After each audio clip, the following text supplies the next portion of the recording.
അതുപോലെ തന്നെയല്ലേ ആനയെ നമ്മൾ എത്ര നേരം നോക്കി നിന്നാലും നോക്കി നിന്നുകൊണ്ടേ ഇരിക്കും അല്ലേ? ആനയുടെ ഒരു ചങ്ങലക്കിലുക്കം കേട്ടാൽ നമ്മളൊന്ന് തിരിഞ്ഞു നോക്കില്ലേ? തിരിഞ്ഞു നോക്കോ? മതി, അത്രയും മതി. ലക്ഷ്മിക്ക് എത്ര പ്രായം എന്ന് പറയാൻ പറ്റുമോ? നമ്മൾ കഴിഞ്ഞ പ്രാവശ്യം അതിന് 50 വയസ്സായിരുന്നു. ഇപ്രാവശ്യം എത്ര പ്രായം എന്നറിയോ? 49. നമ്മൾ ലക്ഷ്മിയുടെ പ്രായം കുറച്ച് കൊണ്ടുവരാ. ലക്ഷ്മി കുറച്ചുകൂടി സുന്ദരിയായിരിക്കുക. അപ്പൊ ഇപ്പൊ എത്ര പ്രായം? 49. അതെ. ആനയുടെ ഏറ്റവും മനോഹരമായിട്ടുള്ള ഭാഗം എന്താ? തുമ്പിക്കൈ. തുമ്പിക്കൈ കൊണ്ട് എന്തൊക്കെ ചെയ്യാൻ പറ്റും? ആനയ്ക്ക് വാടയെടുക്കാന്ന് പറയും. വാടയെടുക്കാൻ നിങ്ങളുടെ പണം പിടിക്കാൻ പറ്റും. കപ്പലണ്ടി, മുട്ടുസൂചി നിലത്തെടുക്കാൻ പറ്റും. 200 കിലോ അല്ലെങ്കിൽ 300 കിലോ ഭാരമുള്ള മരത്തടി എടുക്കാൻ പറ്റും. മണം പിടിക്കാൻ പറ്റും. കുളിക്കാനായിട്ട് വെള്ളം ഷവർ ചെയ്യാൻ പറ്റും. വെള്ളം കുടിക്കാൻ പറ്റും. അപ്പൊ നമ്മുടെ കൈ കൊണ്ട് മേൽചുണ്ടും മൂക്കും കൂടിയതാണ് ആനയുടെ തുമ്പിക്കൈ. ആനയുടെ തുമ്പിക്കൈ എന്താണ്? മേൽചുണ്ടും മൂക്കും കൂടിയതാണ് ആനയുടെ തുമ്പിക്കൈ. കുട്ടികളൊക്കെ മനസ്സിലാക്കി വെച്ചോളട്ടെ. നമുക്ക് ആവശ്യം വരും, ചോദ്യം ചോദിക്കും, എന്നിട്ട് ഉത്തരം പറയുന്നവർക്ക് മിഠായിന്റെ കൂടെ. ആന കണ്ടതാ ഇപ്പൊ അതെടുത്ത് ഭക്ഷണം എടുത്ത് കഴിക്കുന്നത് എങ്ങനെയാ? തുമ്പിക്കൈ കൊണ്ട്.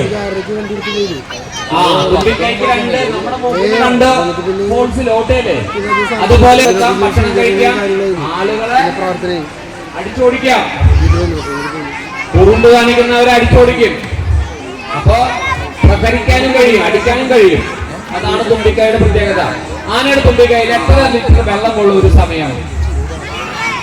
6 ലിറ്റർ മിനിമം കൊള്ളും. 6 ലിറ്റർ മിനിമം കൊടുത്തിട്ട് ആ വെള്ളം എടുത്തിട്ട് ആന കുടിക്കുകയും അതോടൊപ്പം തന്നെ കുളിക്കില്ല. മറിച്ച് കുറച്ച് 100 മീറ്റർ ദൂരത്തേക്കുള്ള കാഴ്ചയാണ് ആനയ്ക്ക് കിട്ടുക. ബാക്കിയെല്ലാം ആന മനസ്സിലാക്കുന്നത് എങ്ങനെയാണ്? 500 മീറ്റർ അകലെ പാപ്പാൻ വന്നത് എങ്ങനെയാ മനസ്സിലാക്കുക? ആനയുടെ തുമ്പി കൊണ്ടാ. തുമ്പി എടുത്ത് മണം എടുത്തിട്ടാണ്. മനസ്സിലായോ? അങ്ങനെയാണ് ആന ഒരു പാപ്പാന് ഈ ഇടിവെട്ട് വരുന്നുണ്ട് ആനയ്ക്കുണ്ട്. എങ്ങനെയാണ് മനസ്സിലാക്കുക? ആനയ്ക്ക് നമ്മുടെ ഫ്രീക്വൻസിയെക്കാളും ഇൻഫ്രാസോണിക് ഫ്രീക്വൻസിയിലാണ് ആന കാര്യങ്ങൾ. ആനയ്ക്ക് എത്ര പല്ലുണ്ട്? ആ പറഞ്ഞതോടാം. 2 പല്ലാ? നമുക്ക് എത്ര പല്ലുണ്ട്? പ്രായപൂർത്തിയായ മനുഷ്യർക്ക് എത്ര പല്ലുണ്ട്? 32 പല്ലുണ്ട്. ആനയ്ക്ക് അങ്ങനെ എത്ര പല്ലുണ്ട്? 26 പല്ലുണ്ട്. 26 പല്ലുണ്ട് ആനയ്ക്ക്. ഒരേ സമയം 4 പല്ല് ഉണ്ടാവുള്ളൂ. അങ്ങനെ 6 തവണ 4 പല്ല് ഇങ്ങനെ വന്നുകൊണ്ടിരിക്കും. നമ്മുടെ പല്ല് എങ്ങനെയാ മുളച്ചു വരിക? താഴേന്ന് മേലോട്ടും മേലെന്ന് താഴോട്ടല്ലേ? പക്ഷെ ഇതങ്ങനെയല്ല. ഇത് കാർ ഓടിച്ചു വരുന്ന മാതിരി പുറകിന്ന വരിക ആനയുടെ പല്ല്. വന്നാൽ എന്ത് സംഭവിക്കാം? പക്ഷെ പ്രായപൂർത്തി ഒരു മനുഷ്യൻ ജീവിക്കുന്ന കാലഘട്ടം ആന ജീവിക്കും. മനുരിക്ക്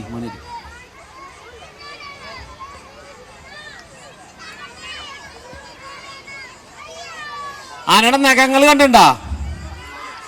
ആനയുടെ നിങ്ങളുടെ എങ്ങനെയാ നഖം? വിരലുമ്മലല്ലേ നഖം? വിരലിലല്ലേ നഖം? ആനയുടെ എവിടെയാ നഖം? അപ്പൊ എന്താ പ്രത്യേകത? വിരലില്ല, നഖം. നോക്കിയ വിരലുണ്ട് ആനയ്ക്ക്? ഒരിക്കലും ഇല്ല. പക്ഷെ നഖമുണ്ട് അല്ലേ? നമുക്ക് വിരലുണ്ട്, വിരലില്ലേ? വിരലുമ്മലാണ് നമ്മുടെ നഖം. കാലിലാച്ച കാൽമ വിരലില്ലേ? വിരലിലാണ് നഖം. പക്ഷെ ആനയ്ക്ക് എന്താ പ്രത്യേകത? ആനയ്ക്ക് വിരലില്ല, നഖമാണ്. ഓക്കെ, എല്ലാവരും ഇരിക്കേ. അങ്ങനെ എത്ര നഖം ഉണ്ടാകെ? നമുക്ക് എത്ര നഖമുണ്ട്? നമുക്ക് 20 നഖം. ആനയ്ക്ക് എത്ര നഖ? 18 നഖം. മുൻകാല്, അതായത് മുൻകാലിന് എന്താ പേര് പറയാ?